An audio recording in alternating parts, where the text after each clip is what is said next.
بسم اللہ الرحمن الرحیم نحمدہ ونصلی علی رسولہ الکریم۔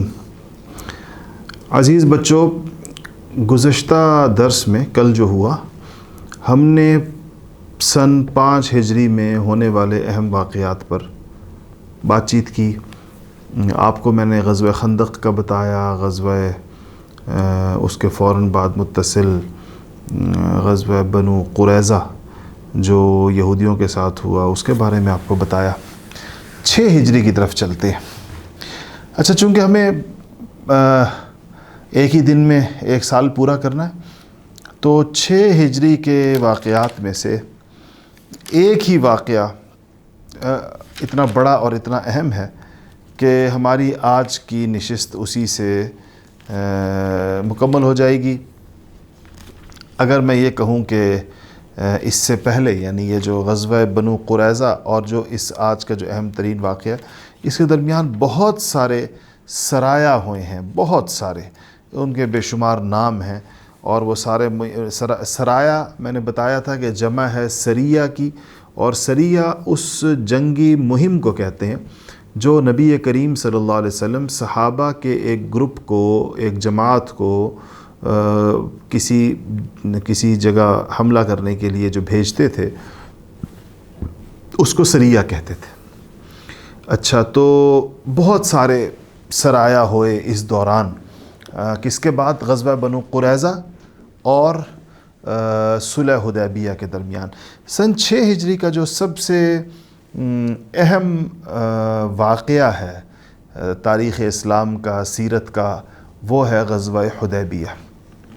حدیبیہ ایک کنویں کا نام تھا، اور اس کنویں کے ساتھ جو گاؤں تھا، اس گاؤں کو بھی حدیبیہ ہی کہتے تھے اس زمانے میں۔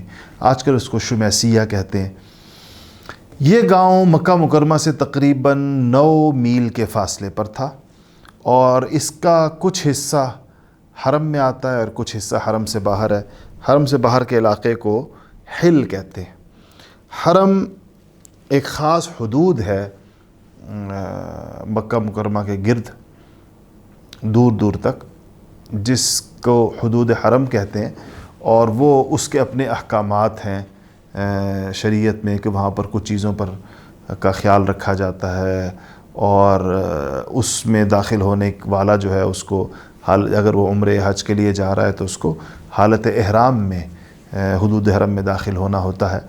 تو اور بھی کچھ چیزیں، ایک خاص طرف سے آنے والے لوگ جو ہیں ان کے لیے بعض اوقات، ویسے تو جہاں سے انسان نے حالت احرام میں داخل ہونا تو اس کو میقات کہتے ہیں، اور تو میقات جو ہے وہ مختلف جگہوں سے مختلف ہے کہ کہاں سے آنے والوں کی ایک طرف سے آنے والوں کی میقات ایک طرف سے، دوسری طرف سے آنے والوں کی میقات، اور وہ حدود حرم سے پیچھے سے شروع ہو جاتی ہے۔ اچھا جی، یہ آپ صلی اللہ علیہ وسلم نے ایک خواب دیکھا تھا، اور خواب یہ دیکھا تھا کہ آپ اپنے صحابہ کے ساتھ مکہ میں داخل ہو رہے ہیں اور عمرہ کر رہے ہیں، اور عمرہ کر کے پھر سب صحابہ نے سر منڈوائے ہیں، اور بعض نے جو ہیں وہ سر، جس کو قصر کہتے ہیں، بال چھوٹے کروائے ہیں۔ یہ خواب دیکھتے ہی نبی کریم صلی اللہ علیہ وسلم کو جذبہ پیدا ہوا کہ میں عمرہ کروں صحابہ کے ساتھ۔ صحابہ کو بھی شوق ہوا، اتنے عرصہ ہو گیا تھا مکہ مکرمہ سے نکلے ہوئے۔ اگر یہ 6 ہجری ہے اور ذی القعدہ کا مہینہ ہے، تو 6 برس ہو چکے تھے تقریباً مکہ مکرمہ سے صحابہ کو باہر نکلے ہوئے۔ تو بہت بڑی تعداد میں صحابہ نے نبی کریم صلی اللہ علیہ وسلم کے ساتھ عمرے کی نیت کر لی، اور یہ تعداد صحابہ کی تقریباً 1500 کے لگ بھگ تھی۔ تو 1500 صحابہ کے ساتھ حضور اکرم صلی اللہ علیہ وسلم روانہ ہوئے عمرہ کرنے کی نیت سے مکہ مکرمہ کے لیے۔ جنگ کا ارادہ نہیں تھا، اور جنگ کی تیاری بھی نہیں کی گئی تھی، جنگ والے ہتھیار بھی نہیں لیے گئے تھے ساتھ، بلکہ آپ نے صرف وہ ہتھیار لیے تھے ساتھ جو ویسے سفر میں رکھے جاتے ہیں۔ اچھا، جب آپ ایک جگہ پر پہنچے، ایک چشمے پر پہنچے، تو آپ نے کسی کو بھیجا کہ جا کر قریش کی خبر لے کر آؤ، کیا صورتحال ہے۔ تو وہ بندہ واپس آیا اور اس نے کہا کہ قریش نے تو آپ صلی اللہ علیہ وسلم کے آنے کا سن کر جنگ کی تیاری شروع کر دی اور انہوں نے تو لشکر جمع کر لیا، اسلحہ جمع کر لیا، اور وہ اس بات پر تل گئے ہیں، طے کر لیا ان لوگوں نے کہ آپ صلی اللہ علیہ وسلم کو مکہ میں نہیں داخل ہونے دیں گے۔ اچھا، پھر کیا ہوا کہ آپ کو ایک خبر ملی کہ حضرت خالد ابن ولید جو اس وقت تک مسلمان نہیں ہوئے تھے، وہ کوئی 200 سے زیادہ مسلح لوگوں کا لشکر لے کر حضور اکرم صلی اللہ علیہ وسلم کی طرف انہوں نے آگے چلنا شروع کیا کہ حضور کے صحابہ کو رستے میں روکا جا سکے۔ آپ کو جب یہ اطلاع ملی تو آپ نے اپنے لشکر کا رخ موڑ دیا اور وہ رستہ چھوڑ دیا جس طرف سے آپ پہلے جا رہے تھے، اور ایک اور رستے سے نکل کر آپ اس جگہ پر پہنچ گئے، جو اس گاؤں میں پہنچ گئے جس کا نام اس زمانے میں حدیبیہ تھا۔ اسی وجہ سے اس معاہدے کو جو یہاں پر ہوا اس کو صلح حدیبیہ کہا جاتا ہے۔ یہ سیرت کا اور انسانی تاریخ کا ایک بہت اہم واقعہ اور اس کے اوپر بہت بڑے بڑے اثرات مرتب ہوئے۔ اچھا، جب آپ اس مقام پر آئے تو آپ نے اپنی اونٹنی کو مکہ کی طرف موڑنا چاہا تو وہ بیٹھ گئی اونٹنی، تو لوگوں نے اس کو اٹھانا چاہا اس اونٹنی کو تاکہ سفر کیا جائے، تو وہ اونٹنی اٹھ نہیں رہی تھی۔ تو نبی کریم صلی اللہ علیہ وسلم نے فرمایا کہ یہ اس کی عادت نہیں ہے اونٹنی کی اس طرح بیٹھنے کی، اس کو اللہ جل شانہ نے روکا ہے، اللہ تعالیٰ کے حکم سے رکی ہے۔ پھر آپ نے فرمایا کہ یہ جو بیٹھ گئی یہ قسم ہے اس ذات کی، یعنی جس کے قبضے میری جان ہے، یعنی اللہ تعالیٰ کی قسم ہے، قریش مجھ سے اگر کوئی بھی ایسی کوئی صورت بنانا چاہیں گے، کوئی ایسی ہم سے درخواست کریں گے جس میں اللہ تعالیٰ کے شعائر کی یعنی حرم کی اور حدود حرم کی اور بیت اللہ کی تعظیم ہوتی ہو، یعنی وہاں پر لڑائی سے بچا جا سکتا ہو، ان چیزوں سے بچا جا سکتا ہو جس سے حرم کی تقدس پامال ہوتا ہو، تو میں اس کے لیے تیار ہوں، آپ نے فرمایا۔ اچھا جی، تو اس کے بعد یہ ہوا کہ جب یہ کہہ کر جب آپ نے اونٹنی کو آپ نے کہا کہ میں شاعر اللہ کی تعظیم کروں گا، تو اونٹنی کو جب سوٹی لگائی تو وہ کھڑی ہو گئی۔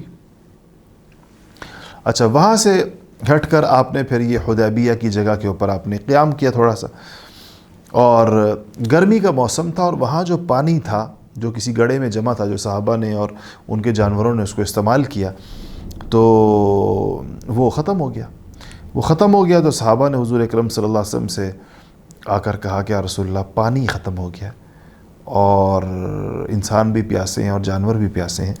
تو نبی کریم صلی اللہ علیہ وسلم نے اپنا تیر مبارک جو آپ کا تیر تھا ترکش سے نکالا اور اس گڑھے میں لے جا کر دبا دیا یا اس میں گاڑ دیا، تو اس کے جیسی آپ کا تیر وہاں گیا تو وہاں سے پانی نے جوش مار کے پانی نکلنا شروع ہو گیا اور خوب صحابہ اس نے سیراب ہو کر پیا۔ اچھا، یہاں سے آپ نے حدیبیہ میں آپ نے ایک صحابی کو بھیجا کہ جاؤ ایک اونٹ پر ان کو سوار کر کے، اور کہا کہ جاؤ جا کے مکہ والوں سے کہو کہ ہم صرف بیت اللہ کی زیارت کے لیے آئے ہیں، ہم صرف عمرے کی نیت سے آئے ہیں، ہم جنگ کے لیے نہیں آئے ہیں، اس لیے ہمیں عمرے سے نہ روکو، احرام باندھے ہوئے ہم نے، اور ہمیں تم عمرہ کرنے دو، ہم عمرہ کر کے چلے جائیں گے۔ تو جب یہ بات آپ نے کی تو یہ پیغام دے کر اس صحابی کو بھیجا، ان کو جب بھیجا تو قریش تو ان کے در پہ ہو گئے، ان کا اونٹ ذبح کر دیا، اور وہ لوگ بیچ میں بچ پڑ گئے جنہوں نے کہا کہ بھائی یہ تو سفیر ہیں، سفیر کو تو مارا نہیں جاتا۔ بڑی مشکل سے وہ اپنی جان بچا کر واپس آئے۔ اچھا، جب وہ اپنی جان بچا کر واپس آئے تو اب حضور اکرم صلی اللہ علیہ وسلم نے سوچا کسی اور بندے کو بھیجا جائے، تو آپ نے حضرت عثمان غنی رضی اللہ تعالیٰ عنہ کو بھیجا۔ حضرت عثمان کو بھیجنے کی ایک بڑی وجہ یہ تھی کہ حضرت عثمان رضی اللہ تعالیٰ عنہ جو تھے وہ اسلام لانے سے پہلے بھی بڑے سخی تھے، بڑے احسان کرنے والے تھے، نرم دل تھے، مہربان تھے۔ تو حضرت عثمان غنی رضی اللہ تعالی عنہ کو بھیجنے کا مقصد ہے کہ لوگوں کا ان کے ساتھ ایک مروت کا تعلق، لوگ حضرت عثمان غنی کا لحاظ رکھتے تھے یا عثمان غنی کا خیال رکھتے تھے۔ اور تو حضرت عثمان جب گئے تو آپ نے کہا کہ جاؤ جا کر قریش کے بڑوں کو جا کر یہ بتاؤ، ہمارا پیغام دے دو ابو سفیان کو اور دیگر کو، اور ان سے کہو کہ ہم لڑنے کے لیے نہیں آئے ہیں، ہم تو عمرے کے لیے آئے ہیں، ہمیں عمرہ کرنے دو۔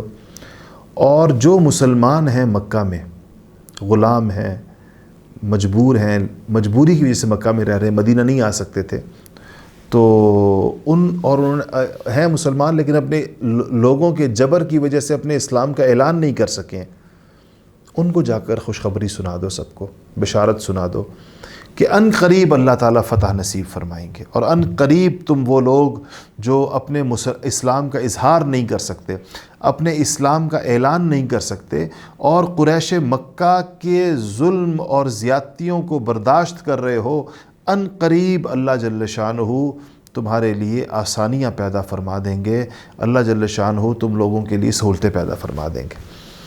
اچھا، جب حضرت عمر، حضرت عثمان مکہ کے ان کے ایک عزیز تھے، ان کا نام تھا ابان ابن سعید، تو وہ حضرت عثمان کو انہوں نے پناہ دے دی، وہ مکہ میں آ گئے اور یہ پیغام جا کر وہاں پہنچا دیا۔ تو جب یہ پیغام وہاں پہنچایا اور کمزور مسلمانوں کو جو ہے وہ بشارت دی، خوشخبری سنائی، تو اس پر سارے قریش نے جو وہاں مکہ والے تھے انہوں نے کہا کہ ہم نے یہ طے کیا ہے کہ محمد صلی اللہ علیہ وسلم مکہ ہم ان کو داخل نہیں ہونے دیں گے۔ حضرت عثمان بھی اس کی حالت میں تھے، احرام کی حالت میں تھے، سب جیسے باقی صحابہ تھے۔ تو انہوں نے حضرت عثمان سے کہا کہ آپ کر لیں اپنا عمرہ، آپ طواف کر لیں، آپ عمرہ کر لیں اور احرام سے نکل آئیں گے آپ، محمد صلی اللہ علیہ وسلم کو ہم عمرہ نہیں کرنے دیں گے۔ حضرت عثمان رضی اللہ تعالیٰ عنہ نے کہا کہ اگر حضور نے جب تک طواف نہیں کیا، حضور نے جب تک عمرہ نہیں کیا، عثمان عمرہ نہیں کرے گا۔ میں حضور کا سفیر بن کر آیا ہوں، خود عمرہ کرنے کے لیے کہ تم لوگ مجھے وہ دے دو، وہ نہیں کریں گے۔ ان لوگوں نے عثمان کو جواب نہیں دیا، لیکن حضرت عثمان کو روک لیا، فوراً واپس نہیں جانے دیا۔ حضرت عثمان کے اور تو یہ انہوں نے تو روکا تھا، خبر یہ مشہور ہو گئی کہ حضرت عثمان رضی اللہ تعالی عنہ شہید کر دیے گئے مکہ میں۔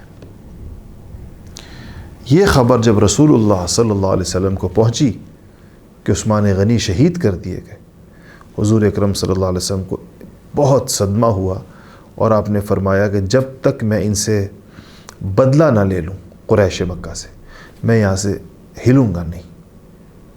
اور کیکر کا ایک درخت تھا، کیکر ایک پودا ہوتا ہے، اس کے نیچے بیٹھ کر آپ نے صحابہ کرام سے بیعت لینی شروع کی۔ بیعت کا مطلب یہ ہوتا ہے عہد لینا شروع، عہد کا مطلب ہوتا ہے کہ وعدہ لینا شروع کیا، اور وعدہ کیا تھا کہ جب تک ہماری جان میں جان ہے ہم قریش کے ساتھ لڑیں گے، عثمان کا بدلہ لیں گے، اور مر جائیں گے ہم 1400 لوگ یا 1500 لوگ، لیکن ہم پیچھے نہیں ہٹیں گے، بھاگیں گے نہیں، جنگ سے نہیں نکلیں گے۔ سب سے پہلے جو بیعت کی ہے وہ حضرت ابو سنان اسدی نے کی، اور جب یہ ان کی بیعت کا بڑا دلچسپ قصہ طبرانی میں لکھا ہے کہ رسول اللہ صلی اللہ علیہ وسلم نے جب لوگوں کو بلایا بیعت کے لیے، تو سب سے پہلے یہی ابو سنان آپ کی خدمت میں پہنچے اور کہا کہ یا رسول اللہ ہاتھ دیجئے، میں بیعت کروں آپ کے ہاتھ پر۔ تو حضور اکرم صلی اللہ علیہ وسلم نے فرمایا تم کس چیز پر بیعت کرتے ہو؟ بیعت کے لیے تو کوئی، یعنی بیعت کا مطلب تو ہے ایک طرح سے اپنے آپ کو دوسرے کے ہاتھ پر بیچ دینا، اپنی مرضی کو دوسرے کی مرضی پہ ختم کر دینا، یعنی اپنی مرضی کو اپنے شیخ کی مرضی میں فنا کر دینا۔ جس کی بیعت کی جا رہی ہوتی ہے اس کو شیخ کہتے ہیں، مرشد بھی کہتے ہیں۔ تو حضرت ابو سنان نے کہا، حضور نے کہا تم کس چیز پر بیعت کرتے ہو؟ انہوں نے کہا اس چیز پہ بیعت کرتا ہوں جو میرے دل میں ہے میرے دل میں جو میں اس پہ بیعت کرتا ہوں۔ حضور فرمایا تمہارے دل میں کیا ہے؟ تو انہوں نے کہا کہ میرے دل میں یہ ہے کہ میں اس وقت تک تلوار چلاؤں گا، میں اس وقت تک لڑوں گا یا رسول اللہ جب تک یا تو اللہ تعالیٰ آپ کو غالب کر دے گا اور یا میری جان چلی جائے یا میں اس راہ کے اندر مارا جاؤں گا۔ اس وقت تک میں تلوار نہیں رکھوں گا جب تک کہ یہ نتیجہ حاصل نہیں ہو جاتا۔ آپ صلی اللہ علیہ وسلم بڑے خوش ہوئے ان کے ان جذبات سے، اس وفاداری سے، ان کے اس جوش اور جذبے سے، تو آپ نے ان کو بیعت فرمایا۔ حضرت سلمہ ابن اکوع وہ خوش نصیب ہے جنہوں نے 3 دفعہ بیعت کی، ایک دفعہ شروع میں سب پہلے گروپ کے ساتھ، پھر درمیان میں، پھر آخر کے اندر۔ جب آپ سب کی بیعت سے فارغ ہو گئے، 1500 لوگوں نے بیعت کر لی، نبی کریم صلی اللہ علیہ وسلم نے عثمان کی طرف سے بیعت کی۔ سیدھا ہاتھ آپ کا تھا، سیدھے ہاتھ سے آپ وہ کر رہے تھے، بیعت کرتے تھے، اور الٹا ہاتھ جو ہے وہ حضرت عثمان کی طرف سے کہا یہ میرا ہاتھ ہے، یہ عثمان کا ہاتھ ہے، اور آپ نے اس کو رکھ کر وہ کلمات بیعت کے کہے حضرت عثمان کی طرف سے۔ یہ نرالا اعزاز عثمان غنی کو حاصل ہے کہ ان کے ہاتھ، رسول اللہ نے اپنے ہاتھ کو عثمان کا ہاتھ قرار دیا اور عثمان کی طرف سے بیعت کی۔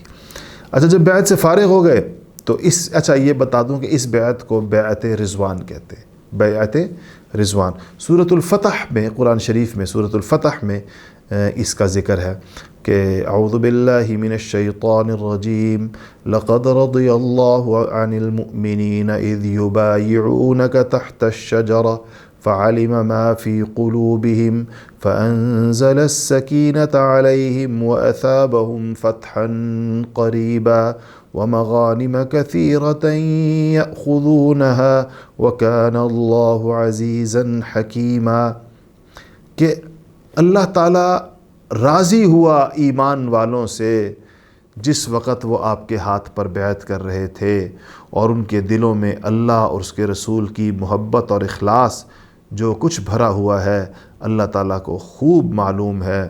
اللہ تعالیٰ نے ان پر خاص سکینت اور طمانینت کو اتار دیا، اور انعام میں ان کو اللہ تعالیٰ نے جلد آنے والی فتح عطا فرمائی، اور اس کے علاوہ اور بہت سی غنیمتیں دیں، اور اللہ تعالیٰ غالب اور حکمت والا ہے۔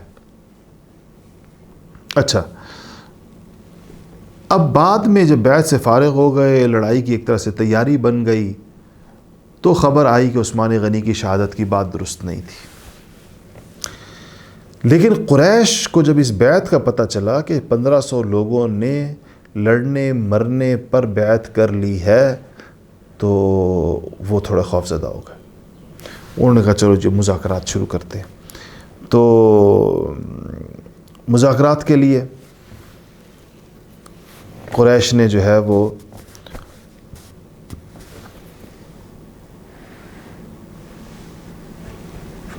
قریش کی طرف سے جو شخص آئے ان کا نام تھا عروہ ابن مسعود۔ اچھا تو یہ جب آئے تو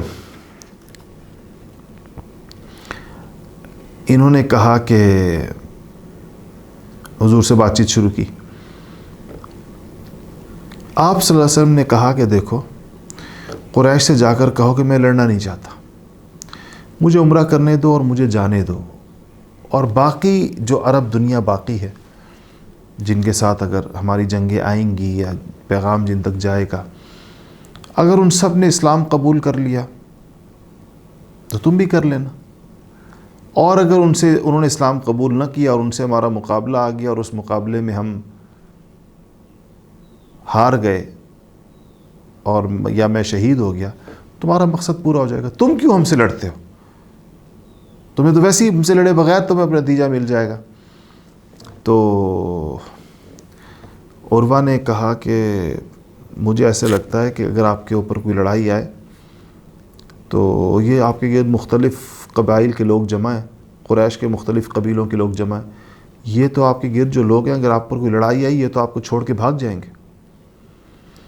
اس بات پر ابوبکر صدیق رضی اللہ تعالیٰ عنہ جیسے ٹھنڈے مزاج کے آدمی، حلیم الطبع جو غصہ نہیں کرتے تھے، ابوبکر صدیق رضی اللہ تعالیٰ عنہ کو سخت غصہ آیا کہ عروہ بن مسعود جو ہے یہ ہم لوگوں کے بارے میں یہ کہہ رہا ہے کہ ہم لڑائی میں رسول اللہ صلی اللہ علیہ وسلم کو چھوڑ کے بھاگ جائیں گے.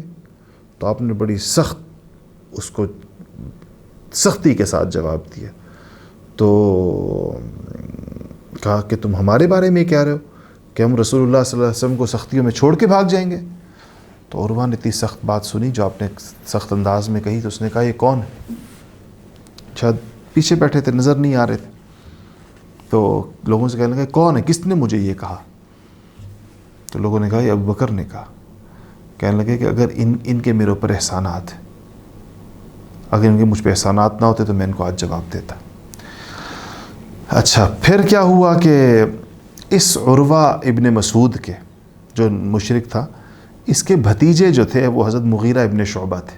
مشہور صحابی ہیں مغیرہ, بہت سے بچوں کا نام مغیرہ ہوگا, بہت اچھا نام ہے, رکھنا چاہیے بچوں کا. مغیرہ ابن شعبہ بہت مشہور صحابی ہیں, بڑے پاک باز صحابی. تو حضرت مغیرہ کے چچا تھا. تو یہ جو ہے جب بعض لوگوں کی عادت ہوتی ہے اگلے سے بات کرتے ہوئے ان کی داڑھی کو ہاتھ لگاتے ہیں, تو یہ عروہ ابن مسعود جب رسول اللہ صلی اللہ علیہ وسلم سے بات کر رہا ہوتا تھا تو آپ کی داڑھی کو ہاتھ لگاتا تھا. تو مغیرہ ابن شعبہ کو بہت ناگوار گزر رہا تھا کہ یہ مشرک حضور کی داڑھی کو کیوں ہاتھ لگاتا ہے, حالانکہ چچا تھا اپنا. تو ایک دفعہ اس ہاتھ بڑھایا تو حضرت مغیرہ نے کہا کہ ہٹاؤ اپنا ہاتھ حضور کی داڑھی سے, حضور کی داڑھی کو ہاتھ مت لگاؤ. سخت بات کہی کوئی. کہا کہ کسی مشرک کی کیا جرأت ہے کہ وہ حضور کی داڑھی کو ہاتھ لگائے. حضرت مغیرہ نے نا وہ پہنی ہوئی تو ہیلمٹ جس کو کہتے ہیں نا آج کل, ایک ہیلمٹ پہنا ہوا تھا, خود کہتے ہیں اس کو. تو اس میں تو بندہ پہچانا نہیں جاتا. تو عروہ نے دیکھا کس نے مجھے یہ کہا ہے, سردار آدمی تھا, کس نے کہا یہ مجھے. لوگوں سے پوچھتا کون ہے یہ ہیلمٹ کے پیچھے کون ہے. لوگوں نے کہا کہ آپ کا بھتیجا مغیرہ ابن شعبہ ہے. تو بڑا ناراض ہوا, حضرت مغیرہ کو گالیاں دی اس نے, او غدار, او فلاں کہا. اچھا, اس کے بعد کیا ہوا کہ عروہ نے وہاں دیکھا ایک منظر عجیب. اس نے دیکھا کہ رسول اللہ صلی اللہ علیہ وسلم جب وضو فرماتے تو آپ کے وضو کا پانی نیچے صحابہ گرنے نہیں دیتے تھے. آپ نے وضو فرمایا, ہاتھ سے پانی ٹپکا, صحابہ نیچے ہاتھ لے کر کھڑے ہوتے تھے. جیسے ہی پانی اس پہ گرا وہ پانی اپنے جسم کو, اپنے منہ کو, اپنے آپ کو, جسم کو یوں لگا لیا کرتے. حتیٰ کہ آپ اگر کہیں تھوک پھینکتے تھے تو آپ کی تھوک بھی نہیں گرنے دیتے تھے زمین کے اوپر. تو آپ تھوک پھینکتے ہاتھ سامنے کر دیتے تھے. صحابوں کو اتنی عقیدت تھی, محبت تھی. تو یہ عروہ ابن مسعود واپس گیا, جا کر قریش سے کہتا ہے کہ میں نے جو منظر دیکھے ہیں نا, کہا خدا کی قسم میں نے بڑے بڑے بادشاہ دیکھے, ان کے دربار دیکھے, ان کی وہاں پر کر و فر دیکھا, لیکن جیسا محمد صلی اللہ علیہ وسلم کے ساتھی ان کا احترام کرتے ہیں اور جتنا ان سے محبت کرتے ہیں, جن سے ان سے عقیدت رکھتے ہیں, میں نے زندگی کے اندر یہ منظر کبھی نہیں دیکھا. اچھا, پھر کیا ہوا کہ اس نے کہا اور میں یہ بتا دوں کہ یہ ان کا احترام, ان کا روب اور ان کے ساتھیوں کے, یہ بادشاہوں والا نہیں ہے. بادشاہوں کے یہاں تو زبردستی والا احترام ہوتا ہے, حضور کے یہاں تو زبردستی نہیں تھی. صحابہ کو آپ سے عقیدت تھی, محبت تھی. بادشاہ تو زبردستی اپنا احترام کرواتے ہیں. تو اس نے کہا وہ بادشاہوں والا نہیں ہے. مطلب اس کا یہ تھا کہ نبیوں والا ہے. نبیوں کا انداز ذرا مختلف ہوتا ہے, ذرا نہیں بہت مختلف ہوتا ہے بادشاہوں سے. اچھا, پھر کیا ہوا کہ عروہ تو واپس آ گیا. تو جو حبشہ کے لوگ تھے تو ان کے ایک سردار تھے, انہوں نے قریش سے کہا کہ میں جاتا ہوں حضور سے بات کر کے آتا ہوں. تو وہ جب آنے لگے تو حضور صلی اللہ علیہ وسلم نے فرمایا کہ یہ وہ قوم ہے جو قربانی کے جانوروں کی بڑی تعظیم کرتی ہے, قربانی کے جانوروں کو بہت عزت سے دیکھتے. تو قربانی کے جانور تو صحابہ ساتھ لائے ہوئے تھے کہ عمرے کے بعد ذبح کریں گے. تو حضور نے کہا کہ ان جانوروں کو کھڑا کر دو. وہ پہچانے جاتے تھے, ان پہ خاص علامتیں ہوتی تھیں. تو جب ان کو کھڑا کیا گیا, وہ جب حبشیوں کے سردار آ رہے تھے انہوں نے دیکھا کہ قربانی کے جانور ساتھ ہیں ان کے, اس کی ہم کیسے بے عزتی کریں یا ان کو منزل تک نہ پہنچنے دیں. وہ تو وہیں سے واپس ہو گئے. اچھا, تو اب یہ بھی چلا گیا. اس کے بعد کیا ہوا کہ قریش نے اپنی طرف سے اب جو بھیجا تو سہیل بن عمرو کو بھیجا. یہ مشہور سردار ہیں. تو سہیل کا مطلب ہوتا ہے آسانی والا کہہ لیں، سہل آسانی کو کہتے ہیں. تو حضور نے جب دیکھا کہ سہیل آ رہے ہیں تو ان کے نام کا مطلب ہی آسانی ہے، تو حضور نے فرمایا کہ سہیل آ رہے ہیں، تم لوگوں کے لیے آسانی ہو جائے گی. اب ان کے نام کا مطلب سہیل ہے. اس کا کیا مطلب پتہ چلا کہ اچھے مطلب والے نام رکھنے چاہیے. اس جو نام کا جو مطلب ہوتا ہے وہ انسان کی شخصیت کے اندر چلا جاتا ہے. تو وہ آئے اور انہوں نے آپ کے ساتھ معاہدہ ہی کرنی شروع کی، اور بالآخر صلح کی بات طے ہو گئی. صلح کی بات طے ہو گئی تو عرب کے ہاں صلح نامے کے اوپر لکھا جاتا تھا بِاسْمِکَ اللہم، یوں لکھا جاتا تھا. تو حضور اکرم صلی اللہ علیہ وسلم نے کہا کہ لکھو بسم اللہ الرحمن الرحیم. پہلے کہا کہ کہو کہ بسم اللہ الرحمن الرحیم. تو سہیل نے کہا نہیں، الرحمن الرحیم کو ہم نہیں جانتے، ہم لکھتے تھے بِاسْمِکَ اللہم، وہی لکھا جائے گا جو ہم لکھتے ہیں. حضور نے کہا ٹھیک ہے، کیونکہ اللہم ہم تو الرحمن بھی اللہ ہی کا نام ہے، رحیم بھی، اور یہ اللہم تھا، ٹھیک ہے. حضور نے کہا ایسے لکھو. اس کے بعد آپ نے لکھوایا کہ ھذا ما قاضی علیہ محمد رسول اللہ. حضور کے نام سے رسول اللہ. تو وہ سہیل کہنے لگا کہ اگر آپ کے نام کے ساتھ رسول اللہ نہیں لکھا جائے گا، اگر آپ کو ہم رسول مان لیتے تو ہم آپ سے لڑتے کیوں؟ پھر تو ہم تو لڑ ہی سے رہیں گے، ہم آپ کو رسول نہیں مانتے. تو رسول اللہ ہٹا دیں، محمد بن عبداللہ لکھیں. محمد رسول اللہ نہ لکھیں، محمد بن عبداللہ لکھیں. حضرت علی لکھ رہے تھے، حضور نے علی سے کہا کہ علی ٹھیک ہے محمد بن عبداللہ کر دو. حضرت علی نے کہا یا رسول اللہ، میں آپ کے نام کے آگے سے رسول اللہ کیسے مٹاؤں؟